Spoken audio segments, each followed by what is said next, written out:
Dimanche le 16, bienvenue en prenant votre café. J'espère que vous allez bien. Bon week-end. Pas trop d'eau chez vous. Moi, il y en a un petit peu. Hey, aujourd'hui, j'enregistre Survivor en prolongation. Donc, vous allez pouvoir écouter ça ce soir. Ceux qui écoutent le show en ce moment dimanche, c'était hier soir, lundi. Parce que des fois, vous l'écoutez en différé. Je vous parle du pétrole mondial. Qu'est-ce qui se passe avec le pétrole? Parce que c'est pas parce qu'on dit non ici qu'il n'y en a pas d'autres ailleurs avec la crise en Ukraine. Il y a eu des opportunités pour certains pays. On va parler de ça. Il manque des sénateurs. Ouais. Les ventes de porte-à-porte avec l'influenceur, là, Alex Lachance, ben, ça sort dans les journaux. Bureau d'enquête. Moi, je pensais que les journalistes étaient des enquêteurs. On va parler de ça. Gagner la loterie pendant que tu sors de prison un week-end, qu'est-ce qu'on fait avec ça? Hein? Qu'est-ce qu'on fait avec ça? Bon, on parlait de ça. Voilà.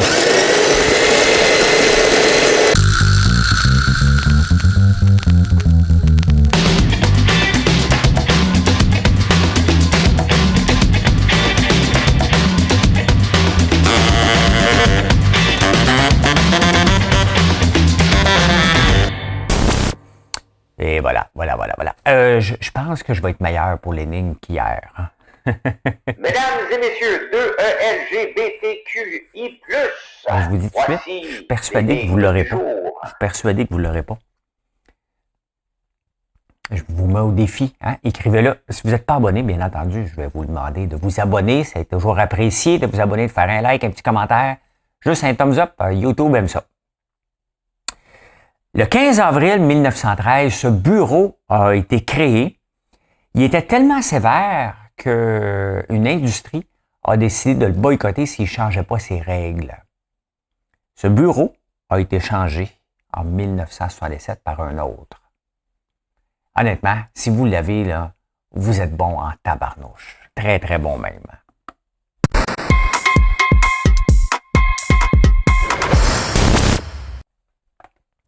Ben, c'est parti. Oui, le pétrole.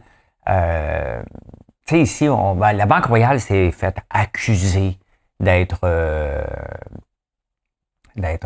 financer les énergies fossiles. Tu sais, on peut se mettre la tête dans le sable, on peut faire semblant de tout. On peut vouloir une voiture électrique, on peut vouloir tout ça, puis c'est simple, c'est correct. Il faut faire attention à l'énergie, il faut faire attention à la planète. Tout ça, c'est vrai, sauf qu'on en a besoin. Et on en a tellement besoin. C'est pas parce qu'on dit non ici que ça se passe pas ailleurs. Ben, l'Argentine et le monde capote parce qu'ils font du gaz de schiste là-bas. En passant, on utilise beaucoup de gaz de schiste au Québec. Hein. Il vient juste des États-Unis, pas d'ici. Et je suis pas pour l'ultra-développement, mais j'aime pas laisser des opportunités sur la table. Ça m'énerve. Ça m'énerve de voir qu'on ne profite pas pour s'enrichir, pour justement investir dans les énergies vertes. Moi, j'ai toujours dit, utilisons le pétrole pour tuer le pétrole. Hein? Donc, mais bon, on passe à côté. L'Argentine ne passe pas à côté. Mais sauf qu'ils vont.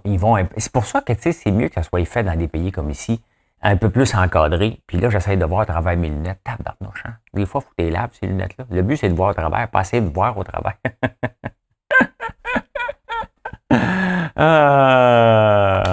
Juste pour rire. J'ai rien sur Valérie Plante. Ah non, c'est vrai, j'ai quelque chose sur Valérie Plante tantôt. Fait que, oui, ils font tellement du gaz de schiste. Pour extraire le gaz de schiste, faut que tu mettes tellement de pression que ça crée des tremblements de terre. Mais en tout cas, ils en exploitent. Donc, il y a moins de problèmes, je dirais pas, de respect de l'environnement dans ces pays-là. Donc, voilà. Hein? Hey, les rapports d'impôts, on aime ça se comparer à la Finlande. Hein? Bien là, il faudrait se comparer. Y a-t-il quelque chose de plus niaiseux que faire un rapport d'impôt? Hein? Le gouvernement, techniquement, a tout. Et là, il nous envoie des papiers et il dit « Remplis ce que j'ai déjà, puis je vais te donner un bulletin. Hein? » Si tu le réussis, ben parce que, tu sais, des fois, tu le remplis, tu dis « Ah, t'as oublié quelque chose. » On s'entend-tu que notre système est tout croche? Hein? La Finlande, c'est pas ça. Il t'envoie, il est déjà plein, puis il dit « Remplis les exceptions. » C'est comme ça. C'est comme ça. Moi, Revenu Canada, mais quand j'ai acheté ma maison actuelle, je venais de vendre le 25% qui me restait de tel cas, donc j'avais un petit peu de monnaie de disponible, et j'ai acheté ma maison comptant. J'ai vendu une, j'ai acheté l'autre. Hein? Le Revenu Canada débarque. Pris où l'argent? Il vient de le déclarer. Ah, OK. Mais non, mais c'est vrai. C'est con faire les rapports d'impôts. Tu as déjà tout. Hein? Tu as déjà tout. En plus de ça, et quand on se trompe, ils nous le disent. Donc, arrêtons de niaiser. Envoyez-le plein. Puis, dis, garde, remplis les exceptions. Mettons, tu travailles au noir. Là, puis, tu as le goût. Tu sais, mettons, là, tu te réveilles. Tu dis, faudrait que je déclare. Hein? Faites du porte-à-porte. Je vais vous en parler du porte-à-porte. Hein? Donc, ben voilà. On sauverait juste 10 milliards. Mais c'est vrai que, qu'est-ce qu'on fait avec les fonctionnaires? C'est toujours ça. Il faut garder des jobs. Et c'est toujours la même affaire. C'est la même chose que faire 2 rapports d'impôts. Ben non, on ne peut pas faire ça. On va congédier des gens. Ben oui, mais on écœure 8 millions de... Pas 8 millions. Je ne sais pas combien il y en a. On est 40 millions à peu près au Canada. Donc, mettons, on va dire 30 millions qui font des rapports d'impôts. Donc, on écœure 30 millions. OK, non, on est au Québec. On revient, c'est 8 millions. C'était ça le chiffre. Donc, on écœure 8 millions de Québécois pour garder des jobs en double. Et en plus de ça, ils ont toutes les données. Puis, c'est à nous autres de les donner et de dépenser 10 milliards plus les fonctionnaires. C'est beaucoup d'argent. Donc, faisons comme la Finlande. On aime ça se comparer. Comparons-nous comme il faut. Hey, je vous jase de ça. On s'entend-tu qu'on passe à un autre sujet? Ça n'arrivera jamais. Là. Yoshua Bengio. Ça, c'est la sommité de l'intelligence artificielle. C'est un chercheur. Hein. Les chercheurs et les inventeurs, la première année que j'ai fait l'œil du dragon, Paul Hood était derrière l'œil du dragon parce que lui, il aime les inventeurs. Fait qu'il nous a garoché un paquet d'inventeurs. Tu sais, les inventeurs, là, eux autres, ils inventent. Et c'est assez rare que les inventeurs sont des entrepreneurs. Il y en a quelques-uns hein, dans le lot. Mais la plupart du temps, les inventeurs, eux autres, ils cherchent la perfection. Eux autres, il faut que ça soit parfait, parfait, parfait. C'est la même chose avec les chercheurs. Non, cette virgule-là, quand je lui dis François Lambert, il me parle de François Lambert. Tu sais, c'est précis, un chercheur. Hein? Et Yoshua Bengio, c'est un chercheur. Sommité, hein? Il comprend l'intelligence artificielle, puis il sait où est-ce que ça s'en va. Mais tu sais, il fait partie de ceux qui ont signé la pétition. Touchez plus, ça prend un moratoire, il faut encadrer l'intelligence artificielle. Tout ça, c'est beau. Mais c'est un chercheur. Laissons les chercheurs chercher, laissons les entrepreneurs entreprendre. Hein? Et moi, je ne suis pas un chercheur, je ne suis pas un inventeur. Moi, je suis un entrepreneur. Je regarde ce qui est disponible et j'essaie d'en faire le mieux en cherchant pas la perfection, en cherchant des parts de marché. C'est comme ça. Et pour moi, l'intelligence artificielle, il faut arrêter d'avoir peur, il faut arrêter de faire peur aux gens. La manière que je l'utilise, la manière que les vrais entrepreneurs l'utilisent, n'importe quoi. Hein? On a inventé le dollar, ils ont trouvé une façon de faire la fausse monnaie. Si on attend toujours la perfection, puis il faut faire ci, faire ça, c'est pas grave que l'intelligence artificielle ne sache pas mon nom, je m'en fous. OK? Et c'est pas rendu là. C'est pas rendu d'être au point et de savoir que François Lambert existe vraiment. Et est-ce que l'intelligence artificielle, si tu lui donnes des mauvaises données constamment, elle va finir par comprendre que c'est ça la bonne donnée? Probablement. Mais dans le lot, OK, tu ramasses l'information.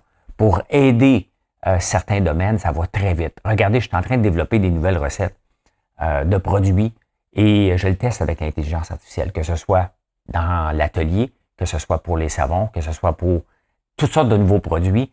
Ben avant, ça aurait été compliqué que je cherche. Et là, ça me permet d'avancer, de faire un premier test, d'avoir déjà une première recette et de voir. Donc, ça m'avance énormément au point de vue recherche et développement dans mon entreprise. C'est énorme, énorme, énorme. Au point de vue marketing, je sauve des gens aussi pour m'aider à écrire les descriptions de mes produits. Et je vois déjà un impact.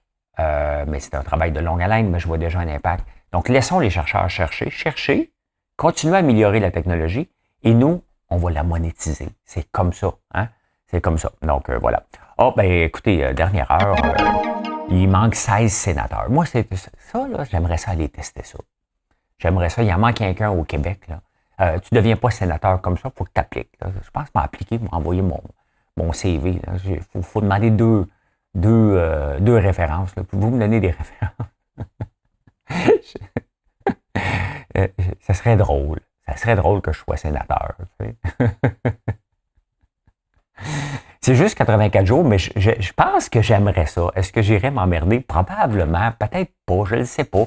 J'étais un gars de défi. Peut-être que je voudrais aller mettre le bordel là-bas. Je ne laisserai jamais tomber mon entreprise. Là. OK? C'est pas tout de suite. Mais à un moment donné, j'aimerais ça aller faire un petit tour là-dedans. Aller voir. Ça a l'air de quoi? Mais bon, j'ai le droit de rêver. Ça ne coûte rien rêver. Et c'est à ça que ça sert.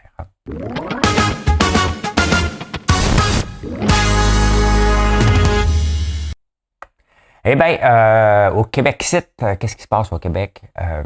Novabus de Saint-Eustache vient de signer un gros contrat pour des autobus électriques, pas la STM, les sociétés de transport. Ça devait coûter 1,1 milliard, ça en coûte 2,2 milliards. Et à la fin du contrat, ça va probablement coûter 4 et 5 parce que c'est jamais coulé dans le béton. On est-tu obligé de toujours payer plus? Hein? Y a-t-il quelque chose que je ne comprends pas? Regardez le pont de l'île aux Tourtes, c'est la même chose. Hein? C'était prévu 1,1, c'est rendu à 2,3 milliards, c'est pas commencé encore. Quand ils vont commencer puis ils vont creuser, ils vont dire je ne savais pas qu'il y avait de l'eau en dessous, on va te charger 2 milliards de plus. Combien vous pensez que ça va coûter le pont de l'île aux Tourtes? Le pont de l'île aux Tourtes, c'est près de Vaudreuil, dans l'ouest. C'est le pont où tu passes dessus, ça fait taton, taton. Il y en a 27. Ça vous... on appelle ça des choses pour permettre l'expansion, là, pas que le pont craque. Il y en a 27. Ouais, toutes les fois que je passe là, j'ai les comptes. Taton, taton, taton. Faites-vous ça, vous autres? You! C'est pas que j'ai beaucoup de mémoire, c'est que j'étais un peu fou. Ouais, fait que, tu sais, c'est ça qui est. C'est incontrôlable. On accepte le dépassement des coûts dans à peu près tout. Ça va pas coûter 2,3 milliards. Là. On s'entend, ce pont-là, c'est un pont à 10, 12, 15 milliards que ça va coûter. Là. OK? Faut se le dire, c'est ça que ça va coûter. Donc, pourquoi nous compter des peurs? Pourquoi les bureaux d'ingénieurs embarquent? Parce que s'ils mettent la facture réelle, ils n'embarqueront pas. Mais en cours de chemin, ils vont dire, ouais, mais là, j'avais pas prévu. Il y avait un bateau qui a passé. On est obligé d'arrêter 4 jours. Ça a coûté 100 millions. C'est pathétique, le dépassement de coûts. Regarde aussi à Montréal, Valérie Plante, il y a un centre de tri. Ça a l'air que nos poubelles, nos bacs bruns, ça s'en va pas à Montréal parce qu'il y avait une chicane. Fait que pour régler la chicane, on a donné 32 millions de plus ou un petit peu plus. Qu'est-ce que le monde fond de bout en auto à ce temps-là? Hein? Je suis dans le fond d'un rang, tabarnouche. Dans le fond d'un rang. Et le bureau d'enquête du Journal de Montréal, moi, j'ai toujours pensé que des journalistes étaient des enquêteurs. Parce que, tu sais, des fois, tu dis, oh, t'es pas journaliste, toi. Des fois, j'écris des textes. T'sais. Oh, t'es pas journaliste, toi. T'sais, ils ont des cartes, eux autres, les journalistes. Moi, je suis journaliste. J'ai étudié en journaliste. Donc, ils font du journalisme. Ça veut dire qu'ils creusent. Ils vérifient leur deuxième source. Tu sais, moi, je peux écrire François Lambert, n'importe quoi. Hein? N'importe quoi. Puis, pas obligé de vérifier mes sources. Je l'ai entendu dire. Là, vous allez me voir, vous dites, c'est quoi ça? J'ai entendu dire. Tu sais, je peux dire n'importe quoi. D'ailleurs, tu sais, j'ai écrit un statut cette semaine pour parler de mes conférences. J'aime ça donner des conférences. J'en donne beaucoup, donc vous devez m'aimer, ça a l'air. Puis je me souviens de 5 ans. Qu'est-ce que vous voulez que je vous dise? Je peux même retourner plus creux, c'est que mon père était en business. Et je me souviens, puis j'allais avec lui. Je me souviens que on habitait 162 rue Roussillon. La business était dans le garage. Hein? Et je me souviens de ces moments-là, j'allais avec mon père. Je me souviens quand je suis déménagé ici, je me souviens de tout. Je me souviens le numéro de téléphone de mon cousin sur la rue Marquette, 521-8265. Le dépanneur Marquette au 4244 boulevard 4844 Marquette. C'était 524-4844. Donc, le numéro correspondait. Hein, on pouvait choisir ça dans ce temps-là. Donc, je me souviens de mes numéros. Qu'est-ce que vous voulez que je vous dise? C'est comme ça. Hein? Donc, je me souviens. Le monde le chiale. Là, ça ne peut pas te souvenir. Puis là, il y a plein de gens qui disent, ben oui, je me souviens de ci, je me souviens de ça. Tu sais, tout ça pour dire que, non, je raconte pas des mensonges, moi. J'aime ça dire la vérité. T'sais, j'ai déjà menti une fois. Ben, dans Big Brother, tu es obligé de mentir un petit peu, là. Hein?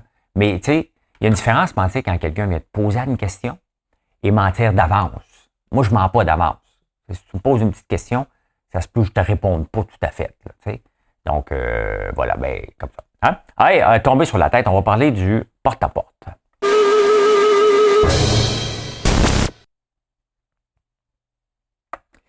Le porte-à-porte. Je suis un peu triste. Pas triste, là, mais ça me fait de la peine de voir des gens se faire avoir et quelqu'un se vanter d'être millionnaire à cause qu'il fait du porte-à-porte en vendant des thermopompes. Tu sais, on s'entend, là. OK? Faire du porte-à-porte pour vendre une thermopompe. Là, tu cognes à la porte de quelqu'un. Ouais, tu as besoin de thermopompe. On s'entend, c'est une grosse installation. Là, okay? Si tu n'as pas fait le désir d'avoir une thermopompe, tu sais, achetez pas une thermopompe de quelqu'un qui vient cogner à votre porte. Là. Qu'est-ce qu'on achète? C'était une business florissante des années 50 et 60. C'était la façon de rejoindre les gens. Hein? Il y en a encore du porte-à-porte. Tu sais, il y en a encore. Mais sincèrement, pourquoi? Moi, venir me déranger à la porte, c'est bien mieux. L'autre jour, il y en a un qui est venu. Il y en a un qui est venu. Je regarde, je vois pas, j'ouvre la porte, il était caché en bas. Je te l'ai engueulé. Hein? Le gars, il m'a reconnu, là. Je m'en foutais. Lui, il doit dire, maudit mal engueulé. Tu sais, j'ouvre la porte, je vois pas quelqu'un, je me penche, il est caché en arrière des escaliers. Je dis, hey, coudonc, t'es-tu imbécile? Non, mais je voulais te vendre ça, puis sincèrement, achetez pas une thermopompe. Regardez, victime de l'influenceur. Ils ont payé 7 000$ pour quelque chose qui en vaut 5 000. Tu sais? Qui en vaut 150. Le gars fait du porte-à-porte, ils se vendent d'être millionnaire. Si tu es millionnaire à 26 ans parce que tu as vendu des thermopompes, là, c'est qu'il y a quelqu'un qui a payé pour ton statut de millionnaire. Là. OK? C'est pas comme ça que tu deviens millionnaire, c'est que tu as fourré quelqu'un avant. Tu sais, si tu veux devenir millionnaire, là, tu as deux choix. Hein? Tu investis dans des bitcoins quand ça valait 5$. Il y en a un paquet. Là. La moitié qui m'écoutent ont tous acheté des bitcoins à 5$. Ils ont tous vendu à 70 000. Les autres, ben, il faut que tu travailles. Tu sais. Tu peux faire des placements toute ta vie. Hein? Tu remplis ton CELI 500$ par mois. Tu as le droit à 6 000$ par année. Et tu l'investis dans le S&P 500. C'est une belle façon. Et dans 30 ans, tu vas probablement être millionnaire. Tu peux te lancer en affaires. Ça, c'est une autre idée que les gens ont. Hey, moi, me lancer en affaires, je veux me refaire à court terme. Ouais, le court terme va être entre 7 et 10 ans. Tu vas travailler 20 heures par jour. Et si tout va bien, tu vas peut-être l'être. Encore là, il faut que quelqu'un t'achète ton entreprise. Tant que tu l'as, tu ne l'es pas. Hein? Donc, lui, il se vantait de l'être sur le dos des gens. Donc, il vendait des bidules qui valaient 150$, mais à 150$ par mois pendant 5 ans. Ces gens-là me puent au nez, ces genres de personnes-là. Mais ils se vantaient sur les réseaux sociaux d'être millionnaires. Là, tout le monde y court après. Ben, c'est un peu tant mieux. Hein? Un petit peu tant mieux. Donc, oh, palais, my God, mon téléphone est ouvert. La flashlight, elle s'ouvre tout le temps. C'est fatigant. Ben, écoutez, on s'en va en finance. Achetez rien de porte-à-porte, tout simplement. Hein? Si tu n'en as pas besoin, pourquoi te le faire vendre à pression, là? Hein?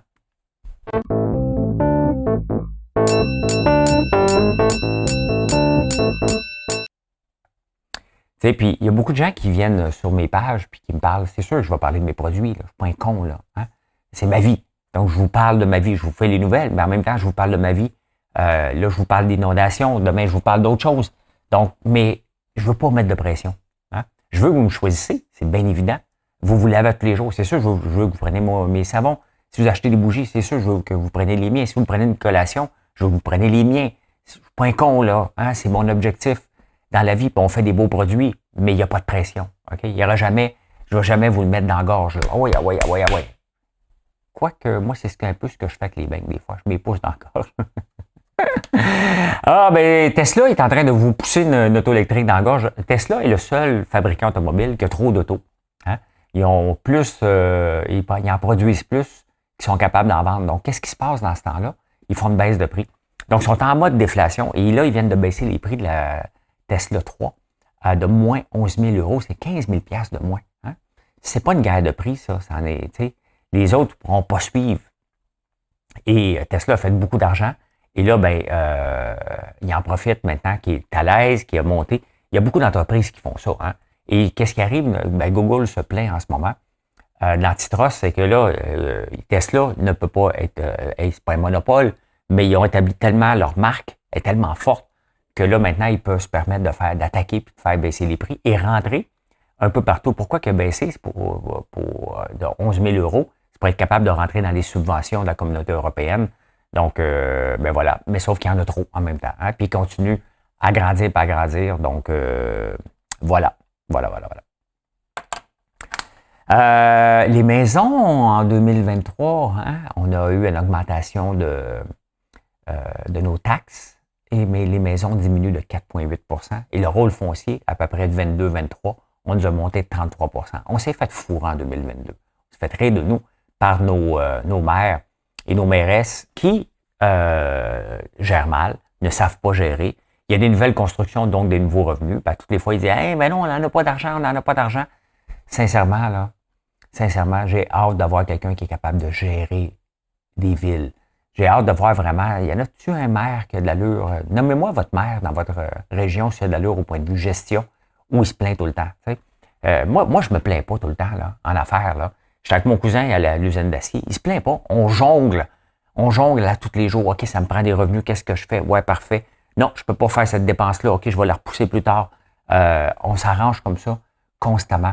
Et c'est ça qu'on fait. Donc, ça ne tente pas d'être maire, par contre. Là. Mais, tu sais, les maires, c'est la même chose. Là. Ils ont des choses à gérer. Et le reste, ben, il faut qu'ils coupent. Il faut qu'ils organisent. Donc, ben voilà, le prix des maisons, moins 4,8 ben, ça reste un bon placement, mais je reste persuadé que c'est encore mieux d'investir dans le marché boursier, dans des fonds. S&P 500, idéalement. Ne pas trop risquer et vous asseoir là-dessus. Mais ça prend une maison. Le prix des loyers est quand même de 2004. C'est beaucoup d'argent aussi. Il ne faut pas l'oublier. Le solde des cartes de crédit. Avez-vous des soldes de cartes de crédit? Moi, je pense que j'ai payé des intérêts une seule fois dans ma vie. Sur mes cartes de crédit, ça m'énerve payer des intérêts sur une carte de crédit, mais ça m'est déjà arrivé. Bon, ça a face encore de l'autre. Là. T'es pas là, moi? OK, je suis là. Ça a face encore de l'autre au point de... C'est comment c'est gênant d'avoir une Lambo. Hein? Tous les losers de la ville ont une Lambo. J'en ai une. Regardez Visa. Ça, c'est Visa depuis combien de temps? Depuis 1 an. Hein? Ben, tu sais, c'est exactement. C'est ça. Vous, tant que vous ne payez pas vos taux d'intérêt, vos cartes de crédit, plus 100 milliards. Plus 100 milliards dans le dernier trimestre. C'est énorme. Hein? Plus 100 milliards. Donc, c'est pour ça, si on regarde sur 6 mois, et voilà, si on regarde sur 1 mois, ça vient de monter en tabarnouche. Hein? Regardez Louis Vuitton. Hermès, tiens, on va regarder Hermès pendant qu'on est là. Peut-être que je l'écrivais comme il faut. Hermès. Je n'ai pas écrit Herpès.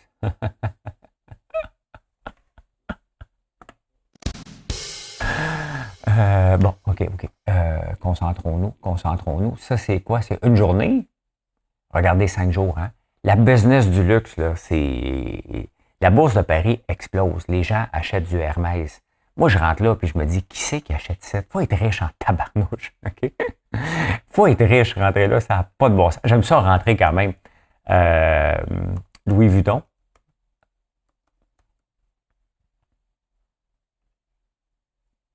Ça, c'est la semaine 5 jours. Et voilà, la même chose pour Louis Vuitton, de 840 à 900 $. Donc, le marché du luxe va très, très bien, très, très bien. Les Chinois, surtout. Les Chinois ont beaucoup d'argent. Avant, il y avait les Russes, mais là, les Russes, ils se cachent un peu leur argent. Donc, cette semaine, c'était ça à la bourse. Donc, qu'est-ce qu'il va y avoir la semaine prochaine? On va voir, les banques ont résisté, mais c'était le luxe cette semaine, les cartes de crédit. Donc, c'est pas bon signe. 100 milliards de plus quand même. Faut être prudent. Faut être prudent. Mais on n'est pas en récession.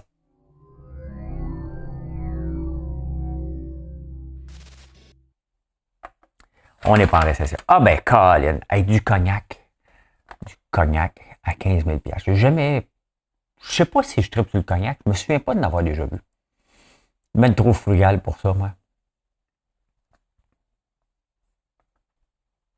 Je vous montre ça. Ça, je vais vous parler de ça. Ouais. Comment vendre des cognacs à 50 000 €? J'ai marqué 42 000. Le cognac a été inventé au tout début pour transporter du vin ici en Amérique du Nord. Donc, il faisait concentrer en pensant y remettre de l'eau rendu ici. Puis, ils se sont rendus compte finalement que c'était pas mal bon de le laisser comme ça. C'est très cher, du Louis XIII, très très cher. Oh, Colin, vous me laissez tranquille. Mais moi, ce qui m'intéresse, bon, vous savez que je fais du sirop infusé au bourbon. J'aimerais ça développer d'autres, parce que je le fais dans des barils. Il y a des façons de le faire. Je le fais à l'ancienne, mais c'est un marché qui a à peine 20 ans. Là. Mais j'aimerais bien ça mettre la main sur un baril de cognac pour pouvoir l'essayer. Je ne sais pas s'il y a quelqu'un probablement personne. Personne! J'ai besoin. J'ai personne. Non, mais ce serait le fun d'être capable de mettre la main sur des barils de cognac pour être capable de l'infuser le sirop d'érable là-dedans. Donc, c'est mon objectif en 2023, diversifier les barils. Donc là, je suis dans le bourbon et on va voir pour d'autres types de sirop éventuellement infusé. C'est la business dans laquelle je veux plus aller. Hein? À 18 000 vaches. Je vous ramène ici. Je ne sais pas quoi faire. 18 000 vaches ont péri cette semaine. C'est pas des jokes, là. Hein? Dans un incendie au Texas. Il y a 18 000 vaches prêtes à se faire traire. On veut pas de ça. Hein? On veut pas de ça. Ça n'a pas de bon sens. Regardez, c'est ça. 18 000 vaches, là, c'est 26. On aime ça les Américains aiment ça parler en termes de terrain de football. Nous autres, au Québec, on pense petit, on pense en café. Là, une tasse de café par jour. Eux autres, ils parlent de terrain de football. Donc, c'est 26 terrains de football. C'est énorme. C'est énorme. Ils sont tous en même place. Il y a une explosion. On ne sait pas encore trop c'est quoi l'explosion qui l'a fait exploser. Là. C'est énorme. C'est énorme. Hein? Hey, il y a un détenu en Angleterre, maudit chanceux. Il sort le week-end. C'est un violeur. Il sort le week-end. Je ne peux pas faire qu'il est en permission le week-end, mais ils l'ont laissé sortir. Puis il a du coup, là. Il a dû tomber sur une lumière rouge pendant qu'il pensait qu'elle était verte. Il a dû m'aller m'acheter un 6,49. Ben, c'était pas l'équivalent, mais l'équivalent d'un 6,49. Il gagne le samedi soir pendant qu'il est en liberté. Le lundi, il rentre. Qu'est-ce qu'on fait avec son loterie? Hein? Les autorités se sont questionnées. Mais il avait le droit. Fait que il a gagné 10 millions. Il a gagné 10 millions de dollars. 10 millions de dollars. Hey, avez-vous déjà remarqué? Mais moi, non, mais regardez ça. Matthew McConaughey wonders if Woody Harrelson, donc ceux qui ne peuvent pas voir la photo, là, qui ont mal compris mon anglais, Matthew McConaughey et Woody Harrelson seraient peut-être des frères. Ça a l'air que la mère n'est pas trop sûre du père. Elle aurait rencontré le père, peut-être. Donc, la mère de Matthew aurait couché avec le père aussi de l'autre, puis elle ne sait pas si elle aurait un père, mais quand il regarde comme ça, ils se ressemblent. Il était déjà bromance, il serait peut-être déjà brother pour vrai. Hein? Qui sait? Qui sait? Qui sait? Mesdames et messieurs de LGBTQI+, voici l'énigme du jour. Le 15 avril 1913 est créé le Bureau de la censure des vues. C'est ça que je cherchais. Des vues. Hey, vous souvenez-vous quand vous alliez aux vues? Nous, il y avait un théâtre à Saint-André-Avelin. On allait aux vues. Pas souvent, on n'était pas riche, mais on allait aux vues des fois. Et il était tellement sévère, le Bureau de censure des vues, qu'en 1926, les grands de ce nom, là, ceux qui sont encore là, les Century, puis tous les grands, ont décidé de le boycotter pour dire, regarde, on n'envoie plus de films au Québec, là, t'es trop sévère. Le Bureau de la censure des vues a resté comme ça jusqu'en 1967. En 1967, ils ont arrêté de censurer, ils censuraient. Donc, ils ont décidé de faire du rating PG-13, hein? Et c'est là que Bleu Nuit est arrivé, là. Et c'est à partir de ce moment-là, je pense qu'on a vu les films québécois un peu plus osés, là. Je me souviens même plus des noms, là. Il y en avait un nom, je ne sais pas. Hein? Je sais pas. Eh bien voilà, c'est là maintenant, ça s'appelle la Régie du cinéma, quelque chose comme ça. Hein? Ils ont changé le bureau par la Régie. Et je peux dire ceci. Mission accomplished. Mission accomplished. Hey, merci. Merci d'être là. Venez nous voir sur françoislambert.one. Vous pouvez aussi venir nous voir à la boutique. Je ne suis pas là aujourd'hui parce que je suis en tournage. Mais les gens sont là, donc bienvenue. Et venez découvrir nos produits. Hein? Vous allez être surpris de la variété des produits qu'on fait tous ici à la ferme. Je pense que tout, ça ne dit pas. On fait tous les produits ici. Je veux toute la vivre ma vie. Je veux toute la vivre ma vie. Bonne journée tout le monde.